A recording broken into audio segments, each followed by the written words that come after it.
By 4 p.m., the market had dropped 508 points, the biggest plummet since the crash of '29. I know your family, you know mine. I'm saying if we continue business as usual, in 20, 25 years, 30 years' time, there's going to be a major disaster.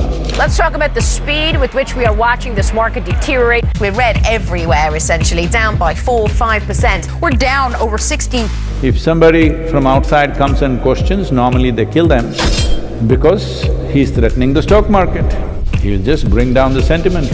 I never sold the vast majority of my Lehman Brothers stock and still owned 10 million shares when we filed for bankruptcy. Everybody's crying because so many people have lost money, of course. That is painful for them because that is the game they were playing. But essentially, nothing has changed except numbers on the computer. Except numbers on the computer.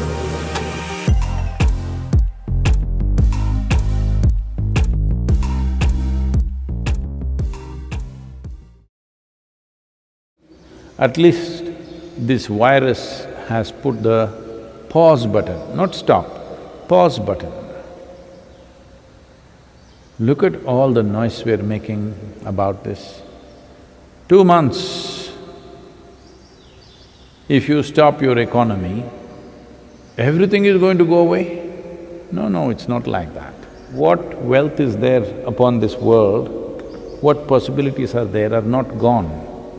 It is just our idea of wealth today is building it up in the air. Stock market is the indicator of our wealth. Well, that's the kind of economic system we've built, I'm not making a commentary on that, but we don't have to be so distressed. When I was interviewed by one of the national medias about 10 years ago, they asked me about a question about Indian stock market.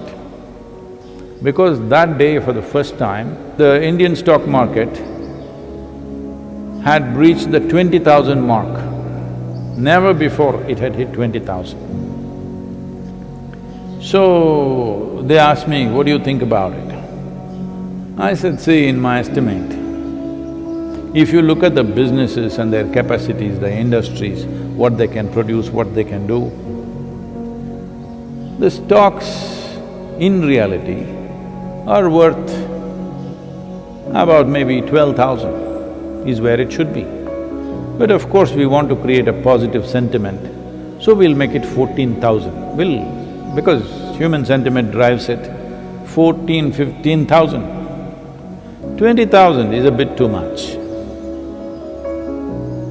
Well, since 10 years, it crossed, I think 44,000 or 45,000 in the last few months.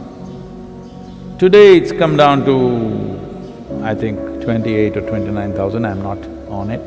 Somewhere around 30,000. Everybody's crying because so many people have lost money, of course. That is painful for them because that is the game they were playing. But essentially, nothing has changed except numbers on the computer. This has always been said in yoga that with a simple desire, you'll create a whole new world and you believe it's real. Whether it's your business or money or wealth or family or whatever love affairs and stuff you have, all built in your mind. When it vanishes, either in the form of tsunami, storm, just a stock market crash or virus or somebody's death,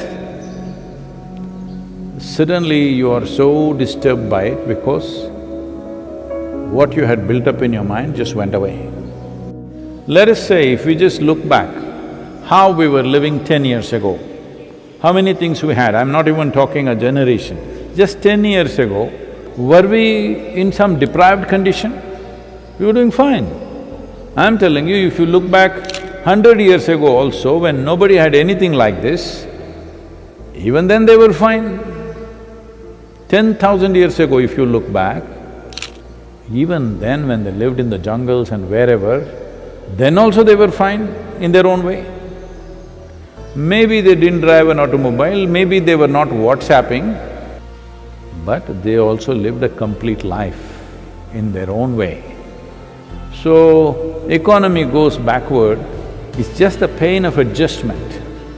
And those who are little weak may get crushed in the process.